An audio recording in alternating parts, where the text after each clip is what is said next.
ইয়াউমা লা ইয়ানফাউ মালুন ওয়ালা বানুন।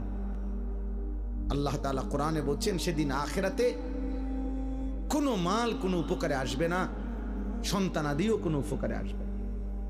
ইল্লা মান আতাল্লাহা বিকলবিন সালিম, গুনাহমুক্ত শিরিক মুক্ত এক পবিত্র আত্মা নিয়ে, ঈমান আমলে ভরা, আল্লাহ তাআলার মহব্বত মারেফাতে ভরা এক দিল নিয়ে যে আসবে, সেই কেবল সেদিন উপকার হবে।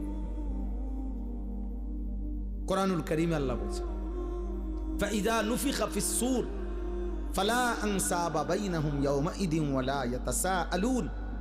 আল্লাহ বলেন ইসরাফিল যখন ফু দিবে আর হাসরের মাঠ কায়েম হবে, সেদিন কোনো মানুষ কাউকে একজন আরেকজন বন্ধুত্বের, বংশের, আত্মীয়তার কোনো পরিচয় দিবে না।